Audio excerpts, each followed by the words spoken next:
In just 11 minutes, uncover the darkest secrets from Joe Rogan's explosive conversation with mind control expert Rebecca Lemov. Discover how cult leaders twist spirituality, how the CIA made a killer forget who he was, and why evil never looks evil at first. These 10 shocking takeaways reveal the truth behind mind control, government experiments, surveillance, and the hidden science of human behavior. Takeaway 1. Mind control begins with subtle influence. Rebecca Lemov explains that mind control is not just about brainwashing in dark labs. It often starts with subtle shaping of people's thoughts and behaviors by their environment.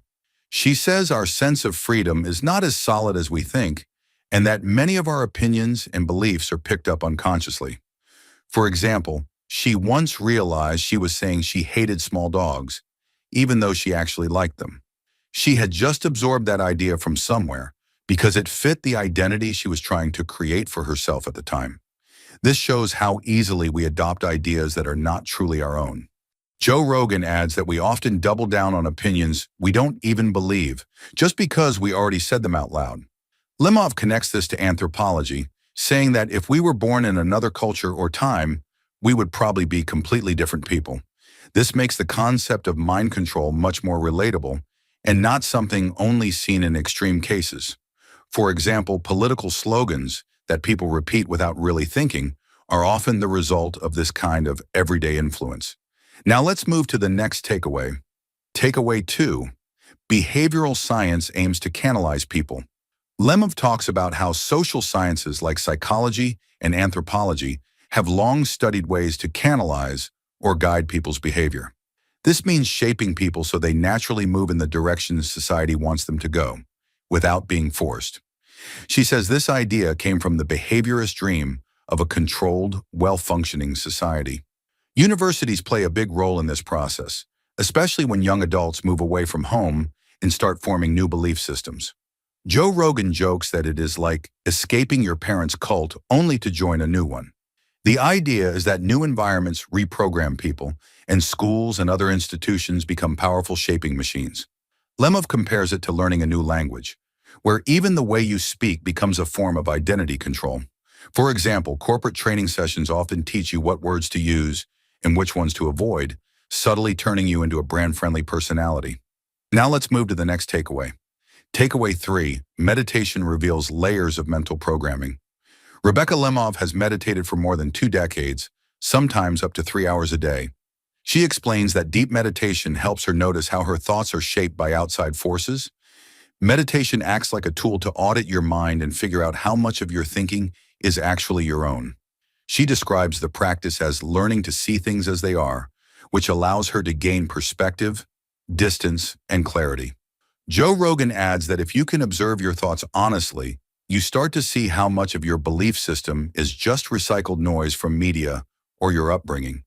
Lemov notes that even on days when she is distracted, the act of noticing distraction is valuable.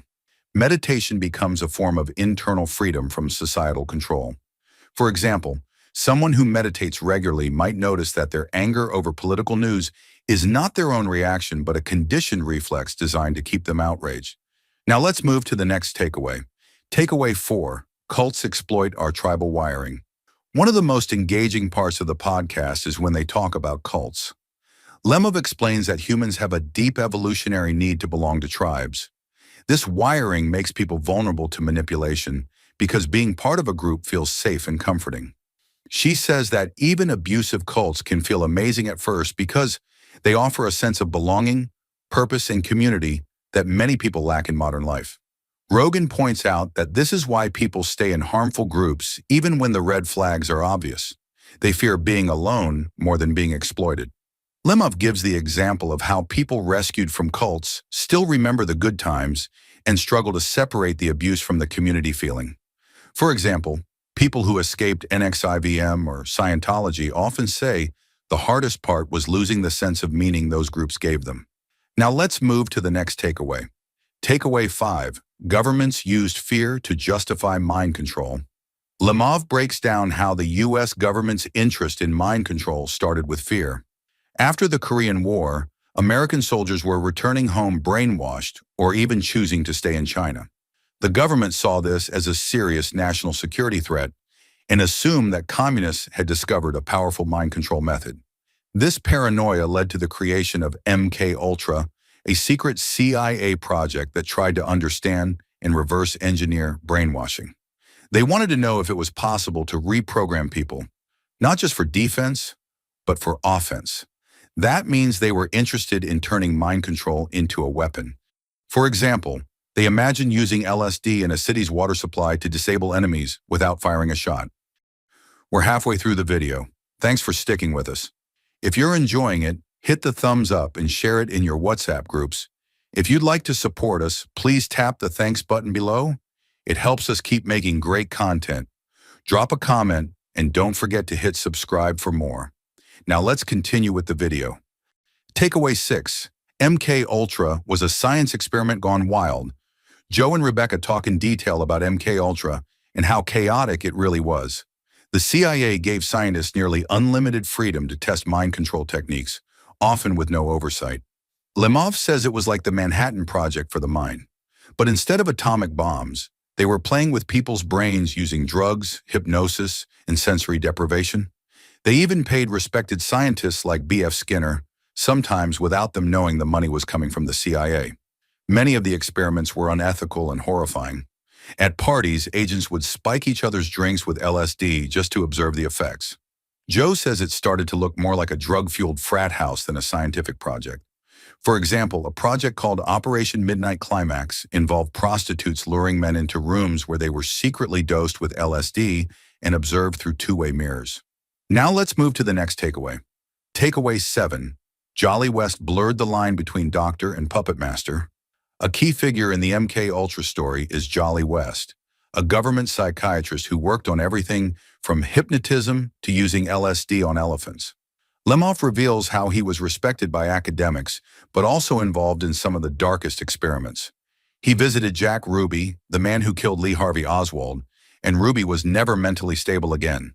West bragged that he could erase people's sense of time and identity, or even make them feel pain through hypnosis. Joe says West sounds like a cult leader himself, with his own followers in secret labs. Lemov found West's handwritten plans for future books, including titles about manipulating people. For example, he had one titled Psychiatric Memoir on the Case of Jack Ruby, suggesting he knew much more than he ever revealed publicly. Now let's move to the next takeaway. Takeaway 8.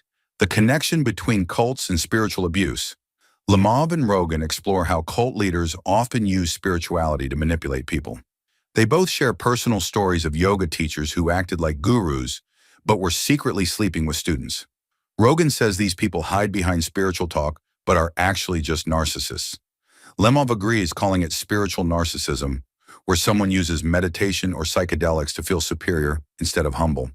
She also notes that spiritual breakthroughs can easily feed the ego and become dangerous. For example, a cult leader might have one intense drug experience and then claim divine authority based on that moment alone. This becomes a trap for followers who are looking for answers and assume the leader knows something they don't. Now let's move to the next takeaway. Takeaway 9. Historical cults often involve sex and power. They discuss how many cults, even religious ones from the Middle Ages, eventually turn towards sexual control. Lemov says it's not just a modern thing. Even in Christian sects from centuries ago, people broke away from the church and created cult-like groups with rules about sharing wives or avoiding monogamy. She explains that many cults justify sex with children or forced marriage by claiming it's natural or spiritual. David Berg's cult, the Children of God, started with prayer and ended in abuse, trafficking, and brainwashing. Lemov met a man who spent 30 years in that cult, had 17 children, and only escaped in old age. For example, this man first joined because he felt lost after leaving Catholicism and just wanted a sense of purpose. What began with singing and prayer ended with child abuse and deep trauma. Now let's move to the last takeaway.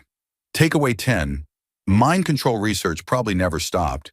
Joe and Rebecca both agree that there's no reason to think the government ever truly stopped researching mind control. MK-Ultra was officially shut down in the 1970s, but they destroyed most of the records. The only reason we know anything is because of a mistake that left financial records intact. Lemov points out that today's digital world is even easier to manipulate and harder to track. Government communication has moved from paper to secure apps and emails, leaving almost no public trail. Joe says it's unlikely they gave up on something so powerful, especially when it can shape society without violence. For example, a modern version of mind control might not involve drugs at all, but instead rely on social media algorithms that guide people's thinking without them noticing. Here is a brief introduction about Rebecca Lemov. Rebecca Lemov is a professor of the history of science at Harvard University, specializing in the history of human and behavioral sciences. Her research delves into topics such as brainwashing, mind control, and the development of data technologies, exploring how these have influenced modern society. She is the author of several books, including The Instability of Truth, Database of Dreams, and World as Laboratory. Thank you for watching. If you'd like to support this channel, hit the thanks button below. It really helps us keep going. If you enjoyed this summary, please leave a like and share it in your WhatsApp groups. To join discussion about this video, drop a comment below. And for more videos like this, hit the subscribe button below.